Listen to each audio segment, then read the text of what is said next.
नमस्कार दोस्तों, कविता Yadav YouTube channel पर आप सभी का स्वागत है। संपूर्ण हिंदी विषय की तैयारी को आगे बढ़ाते हुए आज की क्लास में हम करेंगे हिंदी साहित्य के 325 अति महत्वपूर्ण प्रश्न। अभी हाल ही में परीक्षाओं की तिथि को ध्यान में रखते हुए हम अपनी जो हिंदी विषय से संबंधित जो हमारी तैयारी चली हुई है तो अधिक से अधिक प्रश्नों का अभ्यास करते हुए आगे बढ़ा रही है। तो आप सभी को पता है निरंतर अभ्यास ही सफलता का राज है। इसी उद्देश्य के साथ हम हर रोज़ अधिक से अधिक प्रश्नों को लेकर के हिंदी विषय की तैयारी को आगे बढ़ाने की पूरी कोशिश करते हैं ताकि आपको इन प्रश्नोत्तरों के माध्यम से परीक्षा में काफ़ी मदद मिले और इन्हीं प्रश्नों में से आपको काफ़ी सारे प्रश्न भी देखने को मिले। तो इसी उद्देश्य के साथ आज की क्लास की हम शुरुआत कर लेते हैं। एनटीए नेट की परीक्षा हो या DET+B टीजीटी पीजीटी परीक्षा हो या किसी भी स्टेट की टीजीटी पीजीटी परीक्षा हो या कोई अन्य परीक्षा हो जैसे कि यूपीएससी परीक्षा, तो उन सभी के लिए ये क्लास मददगार साबित होगी जिस भी परीक्षा में हिंदी साहित्य संबंधी प्रश्न पूछे जाएंगे।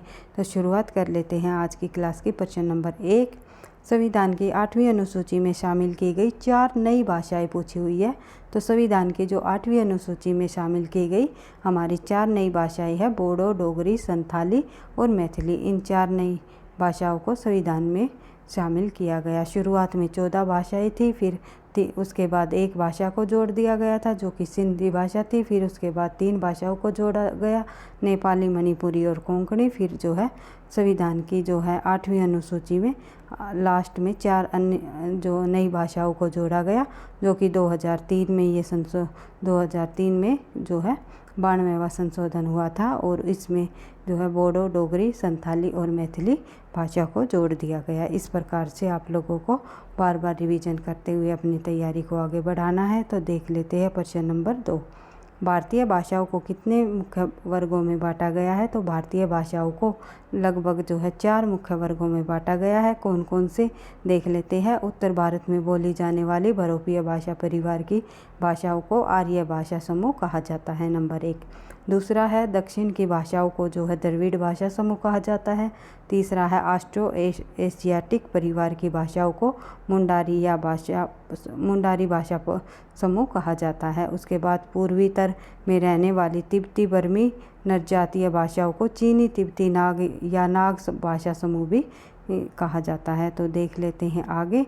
अगला प्रश्न हमारा प्रश्न नंबर 3, भारत में सबसे अधिक बोला जाने वाला भाषाई समूह कौन सा है। तो इंडो आर्यन जो है भारत में सबसे अधिक बोला जाने वाला भाषाई समूह है। उसके बाद देख लेते हैं प्रश्न नंबर 4, भारत में सबसे कम बोले जाने वाला भाषाई समूह कौन सा है। तो वो है चीनी तिब्बती। उसके बाद ऑस्ट्रिक भाषा समूह की भाषाओं को बोलने वालों को क्या कहा जाता है। उसे कहा जाता है किरात। जो जन शासन भाषेयु सोमई कह्यूण सारो, ये जो पंक्तियाँ हैं ये अपभ्रंश भाषा में रचित वही देवसेन की पंक्तियाँ है, ये आप देख सकते हो। बढ़ते हैं आगे। अगला जो प्रश्न हमारा चीनी तिब्बती भाषा समूह की भाषाओं के बोलने वालों को क्या कहा जाता है। जो लोग चीनी तिब्बती भाषा समूह के होते हैं उनकी जो भाषाएं होती है उन भाषाओं को बोलने वालों को क्या कहा जाता है निषाद।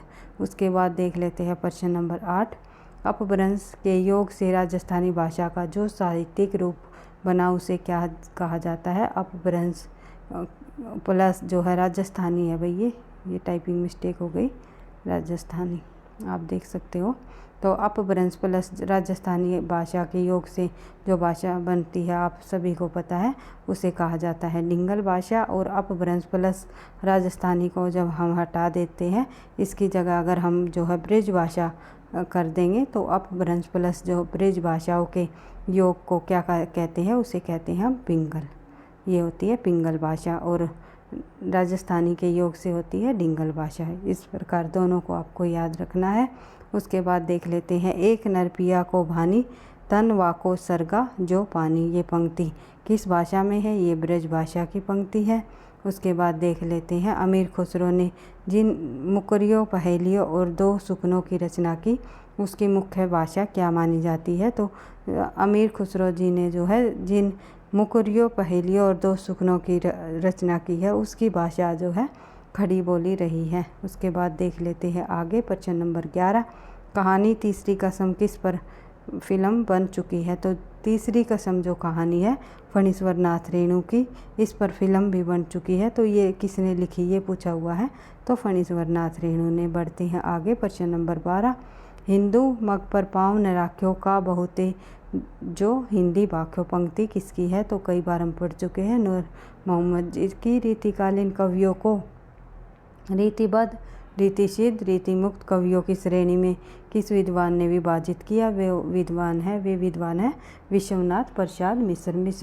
विश्वनाथ प्रसाद मिश्र जी ने रीतिकालीन कवियों को 3 श्रेणियों में विभाजित किया है, जो कि रीतिबद्ध, रीतिसिद्ध, रीतिमुक्त के नाम से जानी जाती है। बढ़ते हैं आगे, अगला प्रश्न हमारा प्रश्न नंबर 14। किस विद्वान ने आदिकाल को जय काव्य कहकर पुकारा है? तो आदिकाल ने अलग अलग नामों से पुकारा है अलग अलग विद्वानों ने।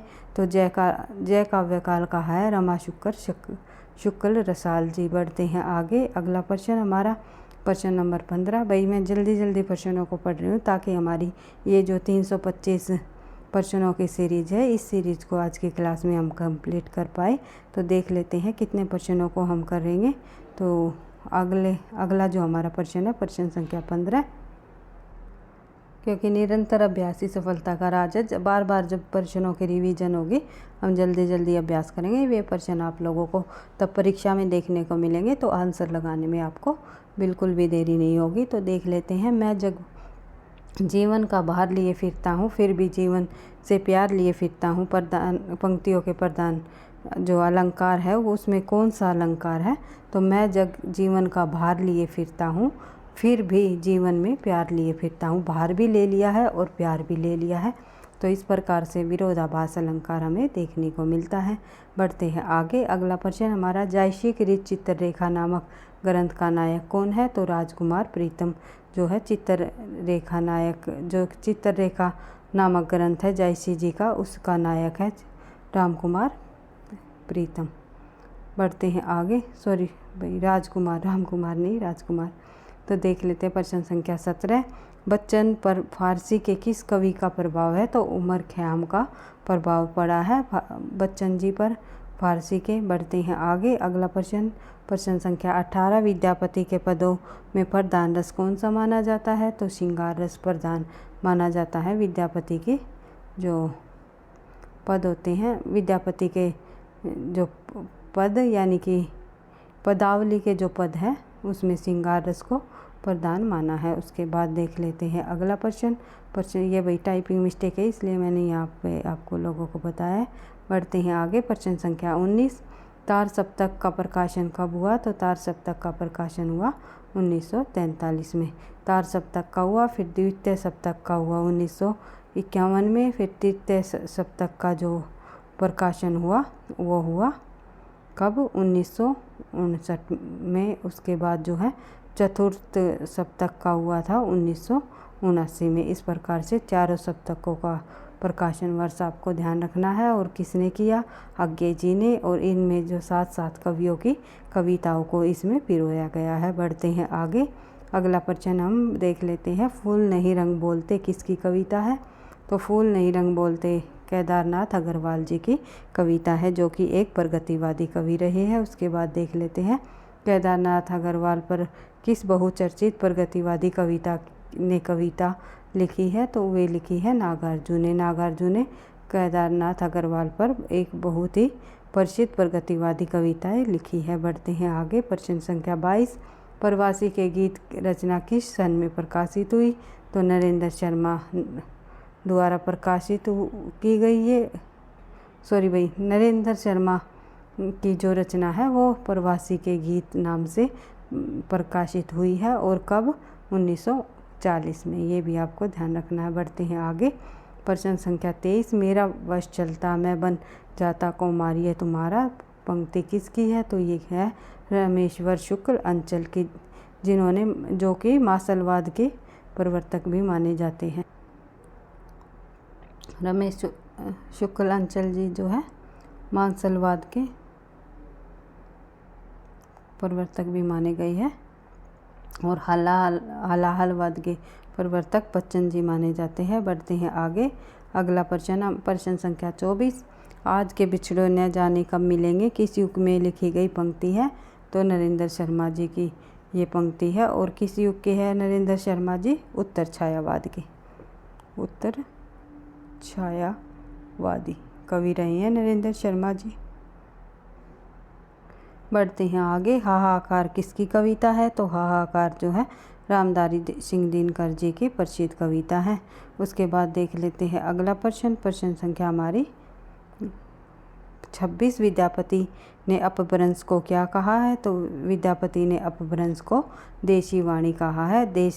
देसी भाषा सब जन मीठा, ये पंक्ति भी है विद्यापति जी की। उसके बाद जो है प्रश्न संख्या 27।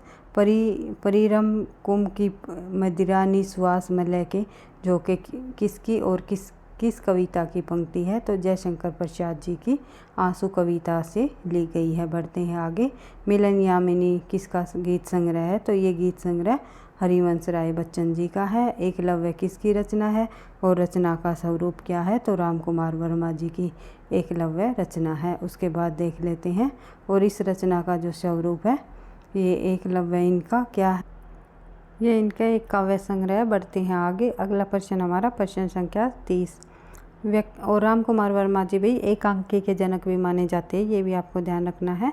उसके बाद व्यक्तिवादी काव्य या व्यक्तिक कविता के नाम से जाना जाता है कौन? हालावाद। हालावाद जो है व्यक्तिवादी काव्य या व्यक्तिक कविता के नाम से जाना जाता है। फिर है सचेतन कहानी का प्रवर्तन कब व किसने किया? 1964 ईस्वी में महीप सिंह जी ने किया। सचेतन कहानी के प्रवर्तक माने जाते हैं महीप सिंह जी। और कब किया? 1964 में। बढ़ते हैं आगे। प्रश्न संख्या 32। जायसी के पद्मावत काव्य को माना जाता है क्या? समासोक्ति। सूफी शब्द की व्युत्पत्ति में किस शब्द की अधिक मान्यता मिली? तो सूफ शब्द से ही सूफी शब्द बना है, ये जो है अधिक मान्य रहा है, सर्वाधिक मान्य रहा है। किसी ने सफ़ा से माना सूफी शब्द की उत्पत्ति, किसी ने सूफ से माना, किसी ने सोफिया से माना, तो सबसे अधिक सर्वमान्य रहा है सूफ से। बढ़ते हैं आगे। अगला प्रश्न प्रश्न संख्या 34। राम कुमार वर्मा ने जायसी के गुरु बताया है। तो राम कुमार वर्मा जी के अनुसार जायसी का गुरु पूछ लिया जाए तो सैयद मोहुद्दीन मुल्ला दाऊद माने जाते हैं। बढ़ते हैं आगे। प्रेमचंद के कहानी संग्रह कौन से है? तो प्रेमचंद जी का जो कहानी संग्रह है वो रहा है मानसरोवर भाग 8, गुप्तधन भाग 2। इनमें जो है प्रेमचंद जी के कहानी संग्रह हमें देखने को मिलते हैं। वैसे तो प्रेमचंद जी को जो है उपन्यासों का सम्राट कहा जाता है, लेकिन कहानी भी उन्होंने काफ़ी सारी कहानियाँ लिखी है। लगभग 300 के लगभग उन्होंने कहानी की रचना भी की है। कई बार परीक्षाओं में पूछ लिया जाता है प्रेमचंद जी द्वारा कितनी कहानियाँ लिखी गई। बढ़ते हैं आगे। प्रश्न संख्या 37। इस काव्य में समर्थतः एवं संपूर्णतः व्यक्तिक चेतनाओं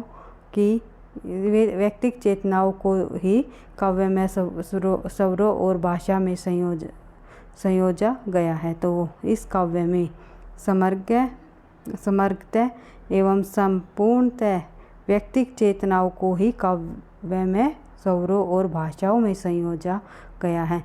यह किस काव्य के बारे में कहा गया है? तो हालावादी का जो काव्य रहा है उनके बारे में कहा है। व्यक्तिक चेतनाओं को ही जो है काव्य में स्वरों और भाषाओं में संयोजा गया है, तो ये आपको ध्यान रखना है। उसके बाद जो है हालावादी काव्य का जो प्रवर्तक कौन माने जाते हैं ये मैंने आपको बताया ही था, हरिवंश राय बच्चन। उसके बाद प्रश्न संख्या 38। नव्य स्वच्छंदतावाद के नाम से कौन जाना जाता है? तो हालावाद ही जाना जाता है। बढ़ते हैं आगे। उन्मुक्त प्रेम काव्य या प्रेम व मस्ती के काव्य के नाम से कौन जाने जाते हैं? तो ये जाने जाते हैं हालावादी काव्य। उसके बाद देख लेते हैं इनमें अपनी ही मस्ती, अल्हड़ता एवं अखंडता किस में है? तो हालावादी काव्यों में है। उसके बाद हालावादी काव्य पर किसका प्रभाव है? तो फारसी साहित्य का, यानी उमर ख़याम की रूबियों का इस पर प्रभाव है। उसके बाद देख लेते हैं शाही रोमांस का कवि किसे कहा जाता है? तो हरिवंश राय बच्चन जी को। प्रेम और रोमांस का कवि कहा जाता है रामेश्वर शुक्ल अंचल जी को। उसके बाद देख लेते हैं प्रश्न संख्या 44। जीवनी परक आलोचना महाप्राण निराला एवं महिषी जो महादेवी वर्मा किसने लिखी। जो ये जीवनी परक आलोचनाएं हैं महाप्राण निराला और महिषी महादेवी वर्मा, तो ये लिखी है गंगा प्रसाद पांडे जी ने। उसके बाद छायावाद के आधार स्तंभ नामक पुस्तक किसकी है, तो गंगा प्रसाद पांडे जी की है। जवाहरलाल नेहरू एक मध्य बिंदु, नेहरू जी विचार और व्यक्तिक, नेहरू की काव्यानुभूतियाँ नामक निबंध किसने लिखा है, तो ये लिखा है शांति प्रिय द्विवेदी जी ने। छायावाद को करुणा की छाया में सौंदर्य के माध्यम से व्यक्त होने वाला भावात्मक सरववाद किसने माना है, तो ये माना है महादेवी वर्मा ने। उसके बाद देख लेते हैं, अगर ये कथन पूछ लिया जाए, ये कथन किसका है कि करुणा की छाया में सौंदर्य के माध्यम में व्यक्त होने वाला भावात्मक जो सरववाद है वो छायावाद के संबंध में किसने कहा है, तो महादेवी वर्मा जी ने। उसके बाद देख लेते हैं, कई बार शब्द भैया अटक जाते हैं तो इसके लिए मैं माफ़ी चाहूँगी। तो देख लेते हैं प्रश्न संख्या 48, किस छायावादी कवि ने कवि कर्म को आध्यात्मिक कर्म बताया है, तो जयशंकर प्रसाद जी ने। छायावादी कवि ने कवि कर्म को आध्यात्मिक कर्म बताया है। बढ़ते हैं आगे। नई कविता यदि अनुभूति को आधार मानकर चलती है तो रस से उसकी मुक्ति नहीं है, तो ये किस आलोचक का कथन है, डॉक्टर नगेंद्र जी ने कहा है कि नई कविता यदि अनुभूति को आधार मानकर चलती है तो रस से उसकी मुक्ति नहीं है। उसके बाद उर्मिला के विरह में मानवता की पुकार, यह अधिक स्वाभाविक है, साथ ही गरिमा की न्यूनता नहीं, यह विश्वव्यापी है। यह कथन भी जो है डॉक्टर नगेंद्र जी का है। उसके बाद सुमित्रा नंदन पंत आलोचना के क्षेत्र में किसकी पहली पुस्तक है, तो डॉक्टर नगेंद्र जी की। उसके बाद देख लेते हैं सूरदास की राधा केवल विलासिनी नहीं, श्री कृष्ण के साथ उनका केवल युवा काल का संबंध नहीं, वे परकिया नायिका भी नहीं है, तो यह कथन किस आलोचक का है, हजारी प्रसाद द्विवेदी जी का। बढ़ते हैं आगे। प्रश्न संख्या 53, साहित्य समीक्षा अंततः विचार जगत की वस्तु है, किसने कहा है, नंद दुलारे वाजपेयी ने। मार्शलवाद के प्रवर्तक मैंने आपको बताया था रमेश्वर शुक्ल अंचल जी। और उसके बाद देख लेते प्रश्न संख्या 55, इनके काव्य में रोमांस तो है लेकिन निराशा और दुख जनित, यह जो है किसके काव्य के बारे में कहा गया है, ये कहा है नरेंद्र शर्मा जी के काव्यों में। उसके बाद देख लेते हैं हालावाद के प्रवर्तक, अभी हमने पढ़ा था हरिवंश राय बच्चन जो है हालावाद के प्रवर्तक माने जाते हैं और मार्शलवाद के प्रवर्तक रमेश्वर शुक्ल अंचल जी माने जाते हैं। बढ़ते हैं आगे। अगला प्रश्न है हमारा प्रश्न संख्या 57, हालावाद का समय काल क्या रहा है, तो 1933 से लेकर 1936, जो कि जो है एक ये छायावाद युग के ही अंतर्गत आता है। आप लोगों को पता ही है 1918 से लेकर 1936 तक जो है छायावाद का युग माना जाता है। और उसी के एक सेकंड, जब छायावाद की समाप्ति हो रही थी तो उससे पहले प्रगतिवाद युग आने से पहले, यानी प्रगतिवाद का जो प्रारंभ है 1936 से माना जाता है, तो प्रगतिवाद युग से पहले और छायावाद युग के अंतर्गत जो है कुछ समय जो है ये हालावाद का समय माना गया है। उसके बाद हालावाद कविता को व्यक्तिक कविता किसने कहा, तो हालावाद को व्यक्तिक कविता कहने वाले जो विद्वान रहे वे रहे आचार्य रामचंद्र शुक्ल जी ने। उसके बाद देख लेते हैं प्रश्न संख्या 59, हालावादी काव्य को मस्ती, उमंग और उल्लास का कवि कहा जाता है और ये किसने कहा, तो हजारी प्रसाद द्विवेदी जी ने। बढ़ते हैं आगे। अगला प्रश्न, हालावादी कविता का प्रबल भाव क्या माना जाता है, तो व्यक्तिकता ही हालावादी कविता का प्रबल जो है भाव माना जाता है। निराशावादी कवि कहे जाते हैं कौन, हालावादी कवियों को ही निराशावादी कवि कहा जाता है।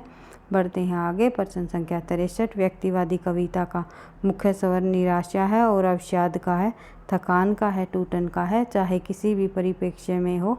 यह कथन किसका है, तो ये कथन जो है रामदस मिश्र जी का है। उसके बाद देख लेते हैं अगला प्रश्न, प्रश्न संख्या 64, व्यक्तिवादी गीति कविता की सभी प्रवृत्तियाँ प्रेम, निराशा, वेदना, सामाजिक चेतना किसके काव्य में लक्षित होते हैं, तो ये होते हैं RC प्रसाद सिंह के। बढ़ते हैं आगे। अगला प्रश्न, प्रश्न संख्या 65, अशरीरी प्रेम के स्थान पर अशरीरी प्रेम के स्थान पर भाई जो है शरीरी प्रेम को किन्होंने तरहीज दी है, तो ये तरहीज दी गई है, तो ये कहा है हालावादियों ने कि अशरीरी प्रेम के स्थान पर शारीरिक प्रेम अधिक जो है महत्व देता है। बढ़ते हैं आगे, अगला प्रश्न है प्रश्न संख्या 66। मूलतः प्रेम, यौवन और सौंदर्य के कवि माने जाते हैं रमेश्वर शुक्ल अंचल जी। हालावादी काव्य में शयी रोमांस का कुंठा का काव्य किसने कहा है? हालावादी काव्य को जो है शयी रोमांस का काव्य व कुंठावादी काव्य कहने वाले जो विद्वान हुए हैं वे हुए हैं डॉक्टर भारद्वाज जी।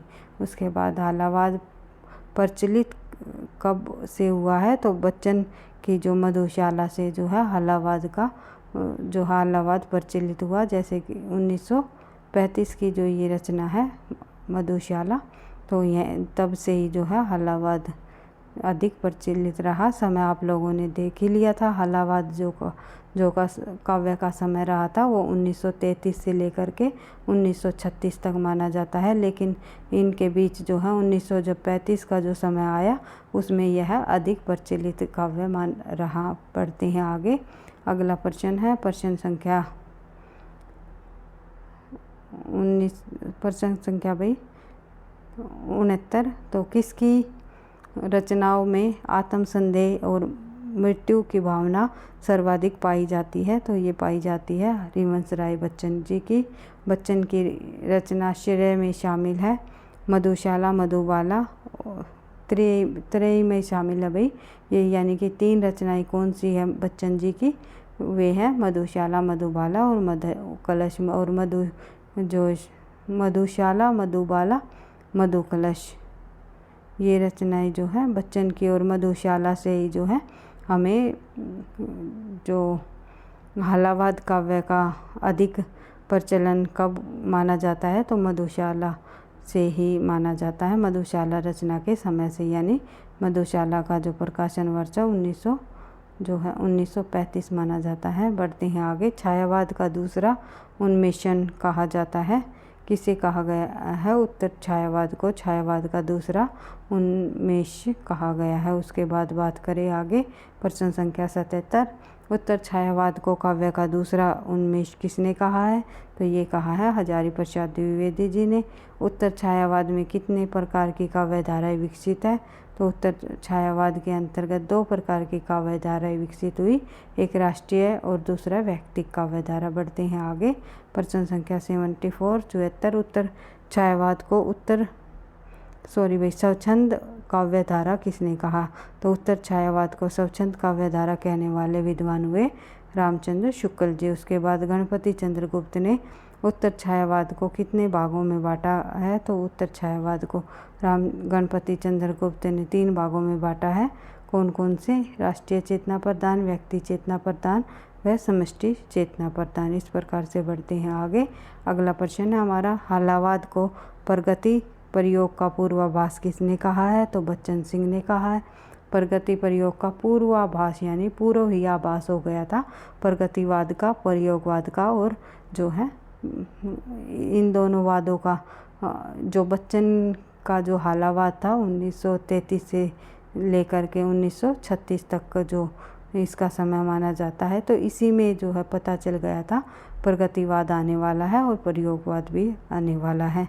बढ़ते हैं आगे, अगला प्रश्न है हमारा, हरिवंश राय बच्चन का जन्म कब हुआ? तो हरिवंश राय बच्चन जी का जन्म 1907 में हुआ। हरिवंश राय बच्चन रचित प्रथम काव्य संग्रह है कौन सा है? हरिवंश राय बच्चन रचित प्रथम काव्य संग्रह 1933 में वही ये रचना लिखी थी मधुशाला, और 35 में इसका प्रकाशन हुआ